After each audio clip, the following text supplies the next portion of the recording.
My name is Alexandra Chen, and I'm 34 years old. For the past decade, I've been living two completely different lives. To my family, I'm still Alex, the disappointing daughter who couldn't even finish her engineering degree and works some vague computer job that barely pays the bills. What they don't know is that I'm the founder and CEO of NeuralEdge Technologies, a company now valued at over $400 million that's revolutionizing artificial intelligence in healthcare. Yesterday, my father called with desperation in his voice. Chun Medical Group, our family's prestigious practice that's been operating for 3 generations, is facing bankruptcy. They need an immediate $150 million investment to survive, and there's only one company willing to provide it: mine. The catch? They have no idea their salvation is coming from the daughter they've written off as a failure. Before I tell you how this impossible situation came to be, let me know where you're watching from.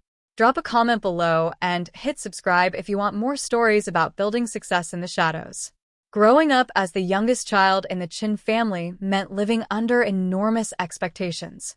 My parents, Dr. Michael Chen and Dr. Sarah Chen, had built their medical practice from nothing after immigrating from Taiwan. They met in medical school, married, and together created Chun Medical Group, which grew into one of the most respected multi-specialty practices on the West Coast. My older siblings seemed destined to continue the legacy. David, 6 years older, was already in his residency in cardiothoracic surgery at Stanford. Lisa, for years my senior, had just been accepted to Harvard Medical School.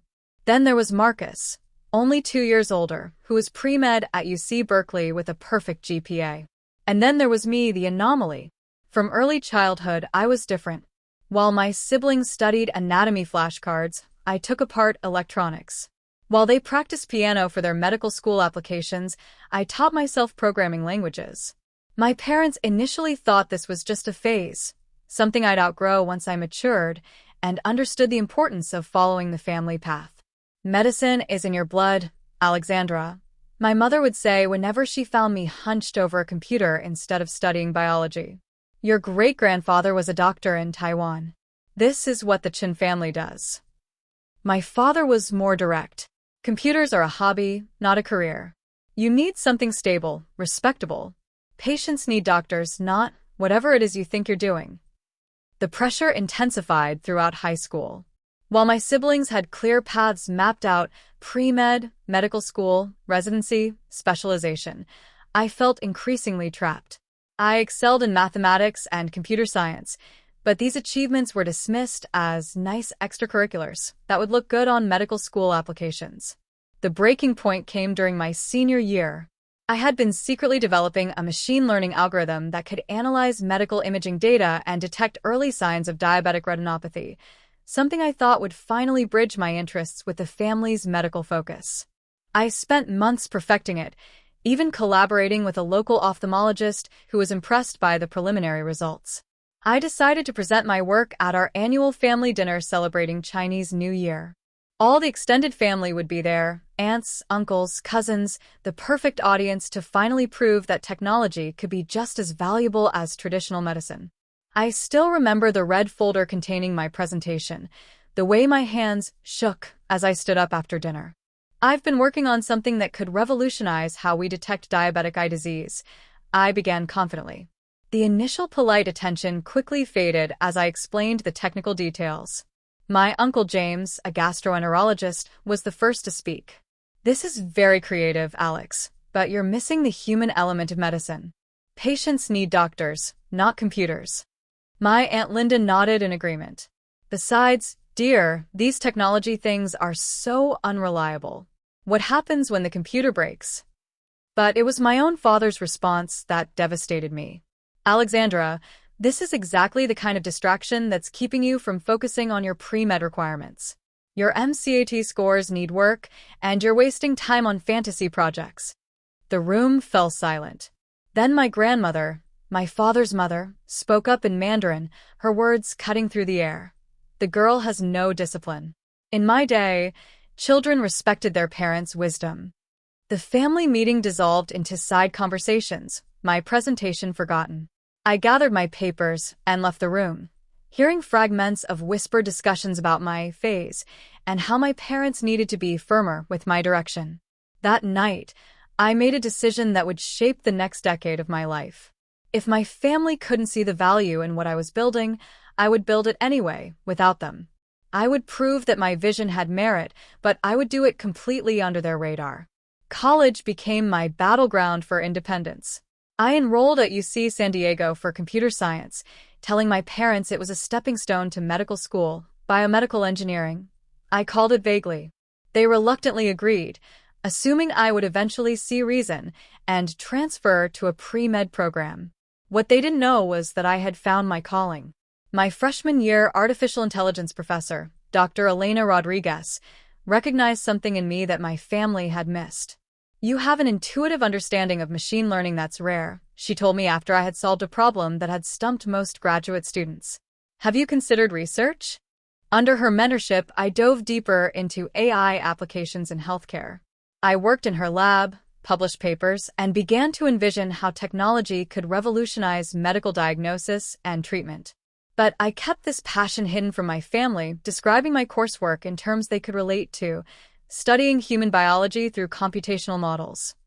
During summer breaks, I would return home and listen to endless conversations about medical school applications, residency matches, and career paths.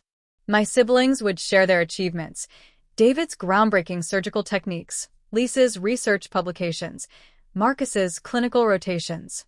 When the spotlight turned to me, I would mumble about foundational coursework and preparing for the MCAT. The deception became more complex as I advanced in my studies. By junior year, I was leading research projects that had attracted attention from tech companies. I received my first internship offer at a Silicon Valley startup developing AI diagnostic tools, but I told my parents I was working as a research assistant in a medical computing lab. Everything changed during my senior year when I met James Park, a brilliant software engineer who shared my vision for AI in healthcare. We connected over a shared frustration with how slowly medical technology was advancing. "Imagine if we could detect diseases years before symptoms appeared," he said during a late-night discussion in the computer lab. "Imagine if we could predict treatment outcomes before prescribing medications."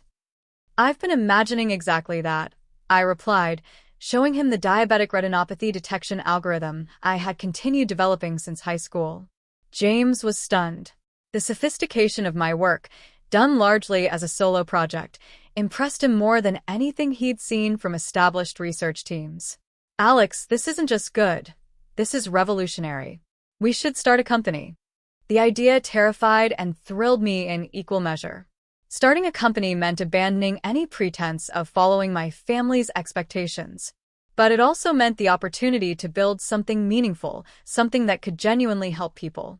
We spent the next 6 months developing our business plan in secret. I maintained my cover story at home while working 18-hour days with James to create prototypes and pitch materials. We called our company Neural Edge Technologies, focusing on AI-powered diagnostic tools. Finding initial funding was our biggest challenge. I couldn't approach family connections without revealing my true path, and most venture capitalists were skeptical of 2 recent graduates with ambitious healthcare technology goals. We faced rejection after rejection until we met Angela Liu, a former physician turned tech investor who had herself bucked family expectations to leave medicine for venture capital. "You're solving real problems with elegant solutions," she said after our pitch. "More importantly, you understand both the technical and medical sides of the equation. That's incredibly rare." She invested $500,000 in exchange for a 20% stake, enough for us to hire a small team and develop our first product properly. I graduated with highest honors in computer science, but the celebration at home was subdued. My parents saw my degree as a detour rather than an achievement. "Now you can apply to medical school with a strong technical background," my father said at my graduation dinner. "This computer experience will make you a more well-rounded physician." I nodded and smiled, not mentioning that I had already declined admission to 3 medical schools and was starting my company full-time the following week. The first 2 years of Neural Edge were a constant balancing act between building a company and maintaining my cover story. I told my family I had taken a research position at a biotech company, which explained my busy schedule and frequent travel. James and I worked from a tiny office in San Francisco, surviving on ramen and determination. Our first product was an enhanced version of my diabetic retinopathy detection system, which we piloted with several ophthalmology practices. The results exceeded our expectations. Our AI could detect early signs of diabetic eye disease with 97% accuracy, significantly outperforming human analysis alone. Word spread quickly through the medical community. Our breakthrough moment came when Dr. Robert Chen, no relation, chief of ophthalmology at UCSF, published a paper featuring our technology. The study showed that our AI had identified high-risk patients who had been missed by standard screening, potentially saving dozens from vision loss. Suddenly, every major hospital system wanted to discuss partnerships. Our second round of funding brought in $10 million, allowing us to expand our team and develop additional diagnostic tools. But success created new challenges for my double life. As CEO of a growing company, I needed to be visible in the tech and medical communities. I started using Chen in professional contexts and kept a low profile at industry events to avoid accidentally encountering family connections. The deception became increasingly elaborate. I maintained a modest apartment near my parents' home for visits, while actually living in a luxury condo in San Francisco. I drove an old Honda Civic to family gatherings while keeping my Tesla parked across town. I shopped for conservative clothes to maintain my struggling researcher image while my actual wardrobe consisted of designer pieces appropriate for board meetings. Family dinners became exercises in creative storytelling. When my siblings shared their medical achievements, I would deflect with vague comments about interesting research developments and promising data analysis. My parents, now both in their 60s, had begun discussing succession planning for Chin Medical Group. David was being groomed to take over the surgical division, Lisa was planning to join after completing her residency, and Marcus was being fast-tracked through his medical training. "What about Alexandra?" my grandmother asked during one family gathering, her tone suggesting she already knew the answer. "Alex is finding her own path," my mother replied diplomatically. "She's doing important work in medical research." "Research doesn't pay the bills," my Uncle James commented. "She should think about joining the family practice. We could use someone to handle our computer systems." The suggestion that I could contribute by managing their IT infrastructure, essentially glorified tech support, crystallized everything wrong with my family's perception of my capabilities. They literally could not conceive of me as anything more than a support role. Meanwhile, Neural Edge continued to grow exponentially. We expanded beyond diagnostic imaging into predictive analytics for treatment outcomes, early disease detection through routine blood work, and personalized medicine protocols. Our AI systems were being used in hundreds of hospitals worldwide. By my 30th birthday, Neural Edge was valued at $200 million after our Series C funding round. I owned 35% of the company, making my net worth over $70 million on paper. Yet when I attended my birthday dinner with my family, they worried about whether I had adequate health insurance at my research job. The most painful moment came when my father had a minor heart episode and was hospitalized for observation.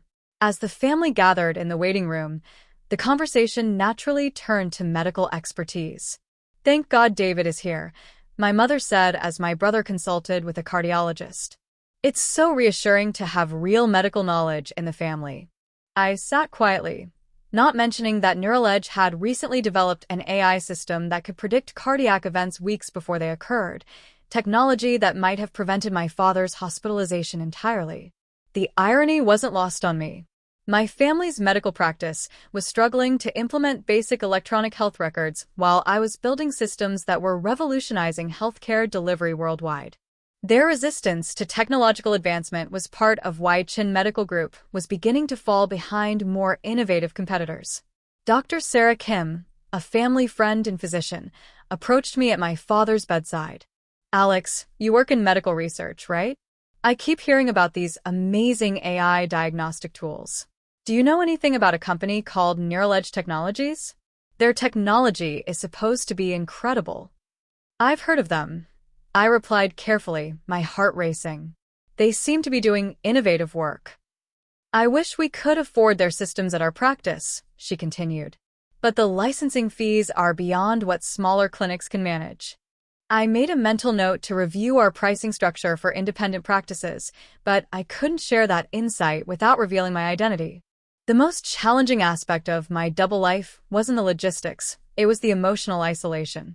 Every major milestone for Neural Edge was celebrated with my team and business associates, but kept secret from the people who had raised me.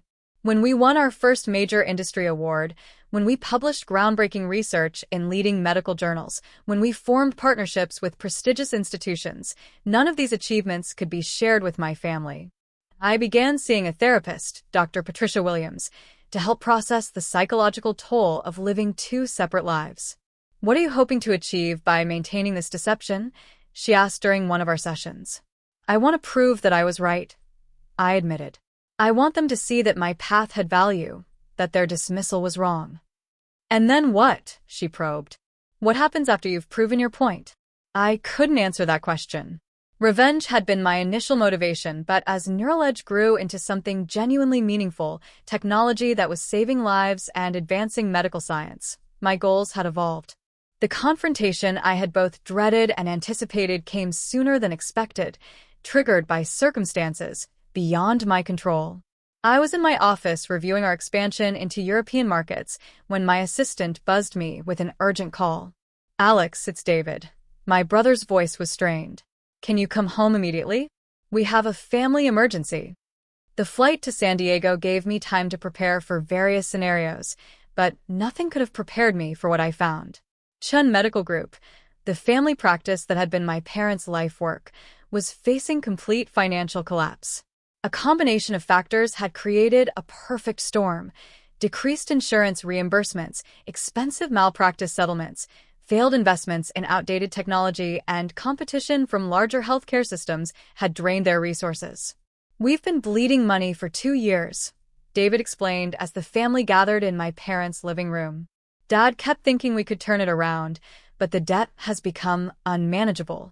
My father, looking older than his 68 years, sat hunched in his chair. 40 years of building this practice, and it's all slipping away. The numbers were devastating. Chun Medical Group owed $50 million to various creditors and needed an immediate $150 million injection to restructure, modernize, and remain viable. Traditional banks had refused to extend additional credit. "What are our options?" Lisa asked, her usual confidence shaken. "There's one possibility," Marcus said hesitantly. "A private investment firm called Neural Edge Capital has expressed interest in acquiring healthcare practices and modernizing them with technology integration." My blood ran cold. Neural Edge Capital was our investment subsidiary, created to acquire and modernize healthcare practices using our AI technology. James managed that division, and he would have no idea of the family connection. "They're offering exactly what we need," David continued. "Full debt restructuring, technology upgrades, and operational integration. The family would maintain 30% ownership, but they would have management control." "Do we know anything about this company?" my mother asked. "Very reputable," Marcus replied, consulting his notes. "They're backed by Neural Edge Technologies, which is apparently one of the most innovative companies in medical AI. Their track record with healthcare practice acquisitions is excellent." I felt dizzy. My own company was positioned to save my family's practice, and they had no idea. "There is one unusual requirement," David added reluctantly. "They insist that all family principals be present for the final negotiation. They want to meet with everyone who has a stake in the practice's future." "That includes Alexandra," my mother pointed out. "She's not involved in the practice, but she's still family." "Do I need to be there?" I asked, trying to keep my voice steady. "According to their terms, yes," David confirmed. "They're very thorough about family dynamics and want to ensure everyone is aligned with the transition." The meeting was scheduled for the following Friday at the Four Seasons in downtown San Diego. I had 5 days to decide how to handle the situation that would force my two worlds to collide. I called an emergency meeting with my executive team. "This is beyond complicated," James said after I explained the situation. "You're the founder and CEO of the company that's about to acquire your family's practice, and they have no idea?" "That's an accurate summary," I replied grimly. What do you want to do? Asked my COO, Rachel Martinez. We can withdraw the offer and claim we found irregularities in their financial records. Or, suggested my CTO, Dr. Michael Torres, you could use this as an opportunity to finally tell them the truth. I spent the weekend wrestling with the decision. The acquisition made business sense. Chin Medical Group had valuable assets and patient relationships that could benefit from our technology integration. But the personal implications were staggering. On Wednesday, I made my choice. I called James into my office. I want you to modify the meeting structure for Friday. I'll be leading the presentation personally. Alex, are you sure about this? He asked. This is going to be explosive. It's time, I said with more confidence than I felt. Schedule the meeting for 10 a.m. Make sure the main conference room is available and prepare the full acquisition presentation with our technology integration plans. Friday morning arrived with unprecedented anxiety. I dressed in my most authoritative business suit, charcoal gray, with subtle pinstripes, paired with my grandmother's jade bracelet for luck. My hair was styled in the sleek bob I wore for board meetings, a far cry from the casual ponytail my family was accustomed to seeing. I arrived at the Four Seasons an hour early to set up and calm my nerves. My team had prepared meticulously, comprehensive financial projections, technology integration timelines, and detailed plans for modernizing Chin Medical Group's operations. At exactly 10 a.m., my family arrived at the hotel conference room. I watched through the one-way glass as they clustered near the entrance, my father straightening his tie nervously, my mother clutching her purse with white knuckles. David took charge, as usual. Let's make a good impression. This could be our only chance to save the practice. They entered the conference room to find it empty except for presentation materials at each seat. A note on the whiteboard read, "Please take your seats. The presentation will begin momentarily." I waited exactly 5 minutes, long enough for them to review the materials, but not long enough to become impatient. Then I entered through the side door, carrying my tablet and projector remote. The moment I walked into the room, confusion rippled through my family. "Alex," my mother said uncertainly, "what are you doing here? Are you lost?" "I'm here for the meeting," I replied calmly, moving to the head of the conference table. "Sweetheart, this is a business meeting," my father said gently. "Very important business. Maybe you should." "I know exactly what this meeting is about," I interrupted, connecting my tablet to the projector. "You're here to discuss NeuralEdge Capital's acquisition offer for Chin Medical Group." David looked confused. "Alex, did someone ask you to observe? Because this is really sensitive." "No one asked me to observe," I said, activating the presentation screen. "I'm here because I'm the founder and CEO of NeuralEdge Technologies, and I'm personally overseeing this acquisition." The silence that followed was absolute. My father's face went completely pale. Lisa's mouth literally fell open. Marcus blinked rapidly, as though his vision had malfunctioned. David looked from me to the presentation screen and back again, seeking some rational explanation. My mother was the first to speak. "Alexandra, what are you talking about?" I advanced to the first slide, which displayed the NeuralEdge Technologies corporate structure with my name clearly listed as founder and CEO. For the past 10 years, while you thought I was struggling in a low-level research position, I've been building NeuralEdge Technologies. We're now valued at over $400 million and are one of the leading companies in medical artificial intelligence. "This is impossible," David said flatly. "You're not even a doctor. You never finished medical school." "I never started medical school," I corrected. "I have a PhD in computer science from UC San Diego and have published over 50 papers in peer-reviewed journals on AI applications in healthcare." I clicked to the next slide, showing our technology portfolio. Our diagnostic AI systems are used in over 800 hospitals worldwide. Our predictive algorithms have prevented thousands of medical emergencies. Our personalized treatment protocols have improved patient outcomes across multiple specialties. Lisa found her voice. "But you said you were doing research." "I was doing research," I replied. "I was researching how to revolutionize medicine through technology. The same goal I've had since I was 17, and you all laughed at my diabetic retinopathy detection algorithm." The mention of that long-ago presentation caused my father to flinch visibly. That algorithm, by the way, became our first commercial product. I continued. It's now used by ophthalmologists worldwide and has prevented blindness in over 10,000 patients. Marcus was staring at the financial projections on his handout. These numbers, this is real? Completely real, I confirmed. Neural Edge Capital has conducted thorough due diligence on Chin Medical Group. We're prepared to offer exactly what you need: $150 million in immediate funding, complete debt restructuring, and integration of our AI diagnostic systems. Why? My mother asked, her voice barely above a whisper. Why didn't you tell us? The question I had dreaded and prepared for.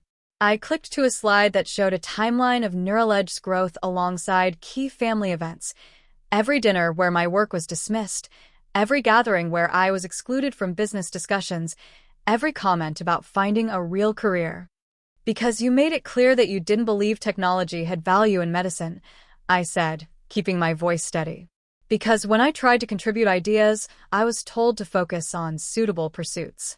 Because for 10 years, you've described my career as a dead-end research job when I was actually building exactly the kind of innovation that could have saved your practice years ago.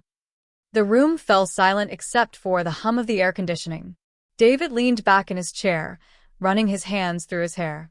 All those times you asked questions about our procedures, our patient management systems. I was trying to help, I said. I could see the inefficiencies, the technological gaps. I offered solutions repeatedly, but they were dismissed as naive suggestions from someone who didn't understand medicine. The cardiac prediction system, my father said suddenly, his voice hollow. The AI that Dr. Kim mentioned. That was yours. One of many, I confirmed. We've developed diagnostic tools for virtually every medical specialty. Technology that could have prevented your recent heart episode, Dad. Technology that could have identified the financial problems at your practice years before they became critical. Lisa was reading through the technical specifications with growing amazement. This is incredible work, Alex. I had no idea you were capable of. She stopped herself, realizing how her words sounded. Capable of meaningful contribution to medicine? I finished. Yes, Lisa. It turns out I was capable of that all along. My mother began crying quietly. Alexandra, we failed you. We failed to see. You failed to listen, I said, not unkindly but firmly. Every family gathering, every dinner conversation about the practice's challenges, I bit my tongue instead of offering solutions because I knew they would be dismissed. David looked up from the financial projections. What happens now? What are the terms of this acquisition? I moved to the detailed proposal slides. Neural Edge Capital will provide $150 million in immediate funding to resolve all outstanding debts. We'll invest an additional $50 million in technology upgrades and practice modernization. The Chin family will retain 30% ownership of the restructured practice. And management? Marcus asked.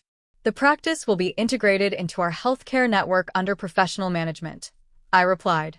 Existing physicians will retain their positions and patient relationships, but operations will be modernized according to our protocols. What about family involvement and leadership? My father asked quietly. I paused, this being the most difficult part of the presentation. Leadership positions will be based on qualifications and performance, not family relationships. The practice needs professional management to succeed in the current healthcare environment. The implication was clear. After 40 years of running their own practice, my parents would no longer be in charge.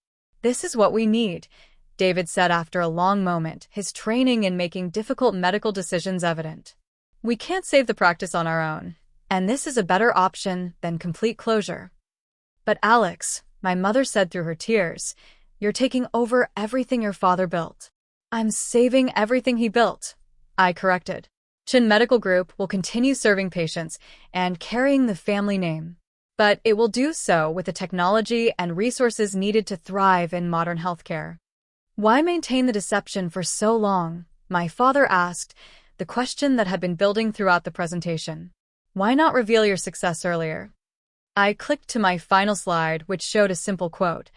Success is the best revenge, but healing is better than revenge. Initially, I wanted to prove you all wrong, I admitted. I wanted the satisfaction of showing you that your dismissal had been a mistake. But as Neural Edge grew and began actually helping patients, my motivations changed. I realized that being right wasn't as important as doing right. And now? Lisa asked. Now I want to help save the family practice using the skills you once told me had no value in medicine, I said. Not for revenge, but because family matters, even when families make mistakes. The vote to accept Neural Edge Capital's offer was unanimous, though it took 2 hours of discussion and several tearful conversations. As the meeting concluded, my father approached me privately.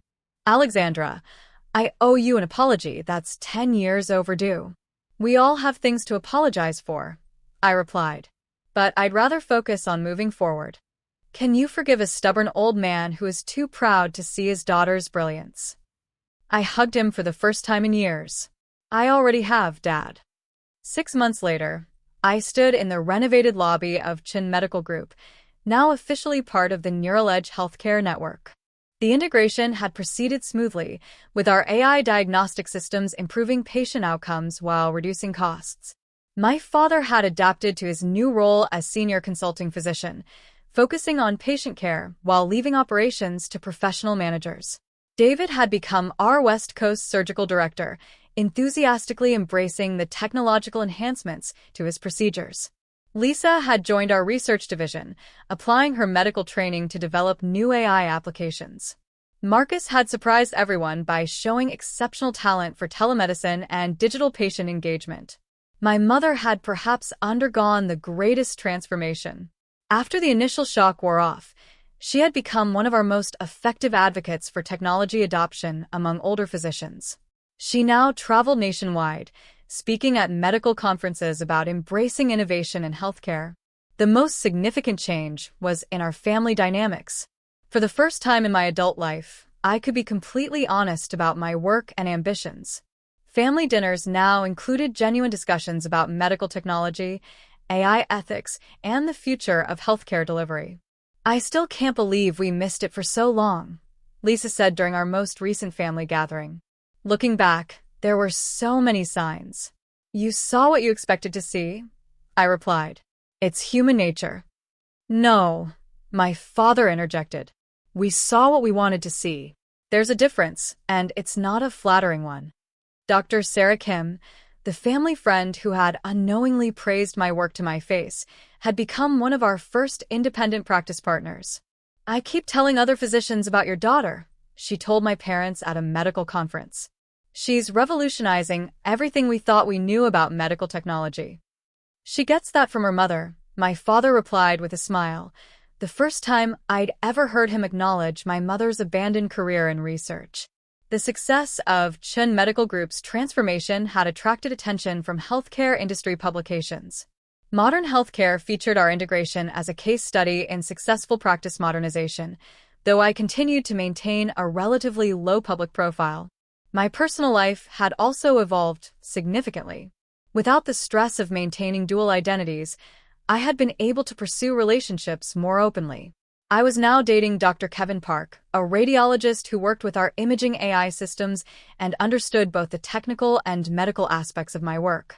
Your family seems much more relaxed now, he observed after attending his first Chin family dinner. There's a warmth there that took me by surprise. We're all learning to be honest with each other, I explained. It's amazing how much easier relationships become when you're not constantly editing yourself. The financial success of Neural Edge had also allowed me to pursue philanthropic interests that had been impossible during my years of secrecy. I established the Chin Foundation for Women in STEM, providing scholarships and mentorship for young women pursuing careers in technology and medicine. My grandmother, now 92, had become one of my strongest supporters. I always knew you were different, she told me in Mandarin during a recent visit. Different can be better if you're brave enough to see it through. The irony wasn't lost on me that the family practice that had once represented everything I was supposedly unsuited for had become the showcase for everything I had built. Chin Medical Group's patient satisfaction scores had improved dramatically, Their diagnostic accuracy had increased by over 40%, and their financial performance had stabilized for the first time in years. "It's like you designed the solutions specifically for our problems," David commented during a quarterly review meeting. "I did," I replied. "I just had to build a company and wait 10 years to implement them." The most rewarding aspect of the integration wasn't the financial success or industry recognition. It was watching my family members discover new possibilities for their own careers. Lisa's research was leading to breakthrough applications of AI in emergency medicine. Marcus had developed innovative protocols for rural healthcare delivery. Even my parents had found renewed enthusiasm for medicine as they witnessed technology enhancing rather than replacing human expertise. "You know what I realized?" my mother said during a recent conversation. "We were so focused on preserving tradition that we nearly lost everything. Your willingness to embrace change saved not just the practice, but our family legacy." Neural edge technologies continued to grow, with new partnerships and innovations constantly expanding our impact on healthcare delivery. We had begun collaborating with international health organizations, bringing AI-powered diagnostics to underserved communities worldwide. The girl who had once been told that computers were just a hobby was now leading efforts to democratize access to advanced medical technology globally. As I prepared for the keynote speech at the upcoming international conference on AI and healthcare, I reflected on the journey that had brought me to this point. The decade of secrecy had been emotionally costly, but had also provided the focus and determination necessary to build something truly meaningful. "Any regrets?" Dr. Williams, my therapist, had asked during one of our final sessions. "About the secrecy?" "Yes," I replied. "About the path I chose?" "No." Sometimes you have to prove yourself to yourself before others can see your worth. The conference presentation would be my most public appearance yet, with my entire family planning to attend. For the first time, they would see me as the industry leader I had become, speaking to thousands of healthcare professionals about the future of medicine. My speech would focus on the integration of human expertise with artificial intelligence, but I planned to begin with a personal story about a 17-year-old girl who had once believed she could use technology to help doctors detect diabetic eye disease earlier. That girl was told her ideas had no place in medicine. I would tell the audience. Today, those same ideas are helping save sight for patients around the world. Sometimes the most important innovations come from perspectives that challenge conventional wisdom. After the presentation, my father approached the podium where I was gathering my materials. "I've been thinking about what you said," he began. "About perspectives that challenge conventional wisdom." "What about it?" "I was wrong to dismiss your perspective," he said. "But more than that, I was wrong to assume that preserving tradition meant rejecting innovation. You found a way to honor our family's commitment to healing while revolutionizing how that healing happens." I hugged him, feeling the final pieces of old resentment dissolve. "We both learned something, Dad. You learned to embrace change, and I learned that family is worth fighting for, even when they can't see what you're fighting to become." The Chin Medical Group that exists today bears little resemblance to the struggling practice that faced bankruptcy just months ago. It's now a model for technology-integrated healthcare, combining the personal touch that made my family's practice special with the advanced capabilities that modern medicine demands. My siblings have all found new purpose in this hybrid model. David performs surgeries with AI-assisted precision that would have been impossible before. Lisa conducts research that bridges traditional medical knowledge with cutting-edge technology. Marcus leads our patient engagement initiatives, using digital tools to build stronger doctor-patient relationships. But perhaps the most meaningful transformation has been in my relationship with my parents. They now ask detailed questions about my work, offer insights based on their decades of medical experience, and take genuine pride in my achievements. "You know what I'm most proud of?" my mother said recently. "Not just that you built something successful, but that you used that success to help others. That's the real Chin family tradition." The journey from dismissed daughter to recognized innovator hasn't erased the years of doubt and isolation, but it has provided perspective on their value. The determination forged in those years of secrecy became the foundation for building something meaningful. To anyone who's ever been underestimated by those closest to them, I want you to know that their limitations don't define your possibilities.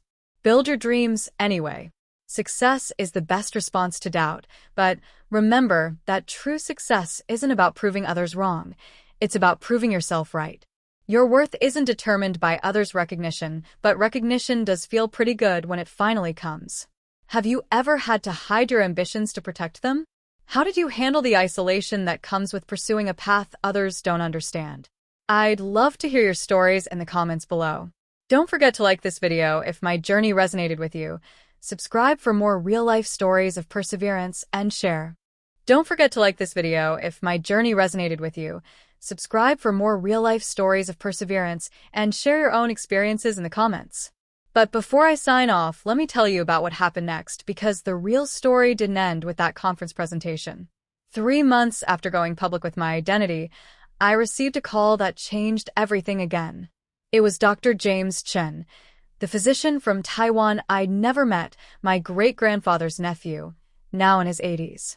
"I've been following your work through medical journals," he said in accented English. "Your great-grandfather would be very proud. He was also an innovator, you know." What he told me next shattered everything I thought I knew about my family history. My great-grandfather hadn't just been a traditional doctor in Taiwan. In the 1940s, he had been experimenting with early mechanical devices to improve diagnostic accuracy, primitive predecessors to the very technology one was now developing.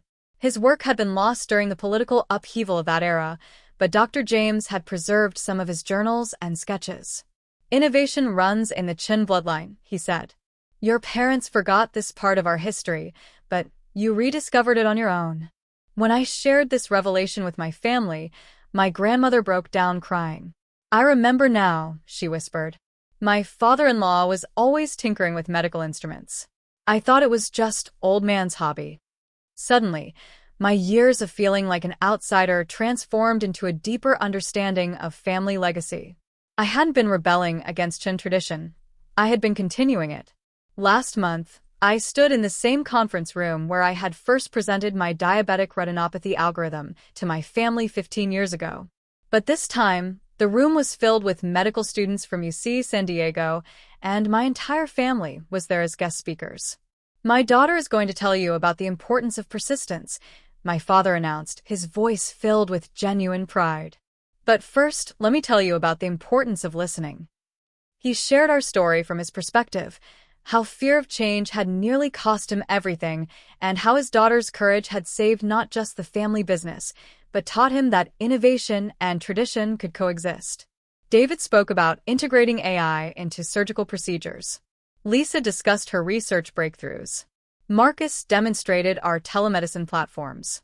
My mother talked about embracing change, at any age. When it was my turn, I looked out at those young faces and saw myself at 17, brilliant, ambitious, and uncertain whether their dreams were valid. "Your ideas matter," I told them, especially when others can't see their value yet. Sometimes you have to become the adult you needed when you were younger. After the presentation, a young woman approached me. "Ms. Chen, I'm Sarah Martinez. I'm pre-med, but I'm also developing an AI system for early cancer detection. My family thinks I should focus on just one thing." I handed her my card. "I'd like to hear about your system." "And Sarah? You don't have to choose between being a doctor and being an innovator. Medicine needs people who can be both." Today, NeuroEdge Technologies is valued at over $800 million. We've saved countless lives, revolutionized diagnostic medicine, and proven that technology and human care can enhance each other. But the metric I'm most proud of isn't financial, it's the Chen Foundation Scholars. We've now funded over 200 young women pursuing careers at the intersection of technology and medicine. 3 of them have already started their own companies. Chen Medical Group has become our flagship integration site, showcasing what's possible when tradition embraces innovation. Medical professionals visit from around the world to study our model. My relationship with my family has become the foundation for everything else. We now have monthly family meetings where everyone shares their professional challenges and successes. The support I never had growing up, I now have as an adult, and I'm able to provide it for the next generation. Here's what I learned from living 2 lives for a decade. Authenticity isn't just about being true to yourself, it's about creating space for others to be true to themselves too. My parents weren't villains in this story. They were people operating from their own fears and limitations, trying to protect their daughter from what they saw as an uncertain path. When they finally understood what I had built, they didn't just accept it, they celebrated it and learned from it. The decade of secrecy wasn't just about proving my worth to my family. It was about proving to myself that I could build something meaningful without external validation. That confidence became the foundation for everything that followed. As I write this, I'm preparing for my next challenge, running for a seat on the board of the American Medical Association. My platform? Bridging the gap between traditional medicine and technological innovation. My family is fully supportive. In fact, they're my campaign team. My father handles outreach to established physicians. My mother speaks to women's medical groups, and my siblings contribute their expertise in their respective specialties. The girl who once felt like an outsider in her own family is now working to ensure that other innovators don't have to choose between honoring their heritage and pursuing their dreams. To everyone who's ever felt like they had to hide their light to fit in, your authenticity is not negotiable. Build your dreams, even if you have to build them in secret at first. Success will create its own space for truth. To families who might be dismissing someone's unconventional path, listen harder. The very thing you're trying to protect them from might be exactly what they're meant to contribute to the world. And to anyone building something meaningful while feeling misunderstood, you're not alone. Sometimes the most revolutionary acts start with a single person believing in a different possibility. The Chun family story continues, not as a tale of tradition versus innovation, but as proof that the best legacies are built when we honor the past while courageously creating the future. Your story is still being written. Make it count. Thank you for joining me on this journey. If this story inspired you to pursue your own path of authentic innovation, that's the greatest success of all. Keep building, keep believing, and keep becoming the person the world needs you to be.